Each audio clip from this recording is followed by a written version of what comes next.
大家好，我是田园。今天给大家分享一个没有烤箱也能做的蒸蛋糕的做法。首先我们在碗中打入6颗鸡蛋，鸡蛋的重量大约是360克。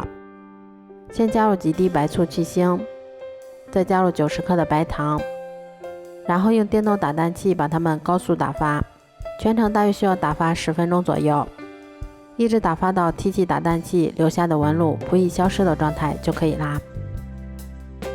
接着我们再往里面筛入200克的低筋面粉，然后用铲子把它们上下翻拌均匀。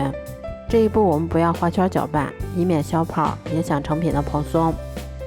最后我们一直把它翻拌成像这种没有干面粉的状态。接着我们先加入40克的牛奶，再加入40克的食用油，然后用铲子把它们再次翻拌均匀，一直翻拌成像这种颜色完全一致的蛋糊就可以啦。翻拌均匀后，我们把它倒入蛋糕模具或者小碗里面，然后再给它稍微震动几下，排出里面的大气泡。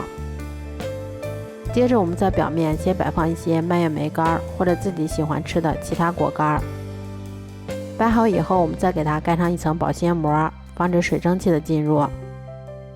最后我们再用牙签给它扎几个小孔进行排气。接着我们把它放到蒸屉里面，开水上锅，全程用大火蒸40分钟，再焖5分钟就可以出锅啦。出锅放凉以后，我们再给它脱模切块，这样我们的蒸蛋糕就做好啦。这样做出的蒸蛋糕吃起来非常的松软香甜，而且口感湿润有弹性，味道一点也不比烤箱烤的差。如果喜欢的话就试试吧。喜欢我的视频就关注我吧，谢谢您的支持。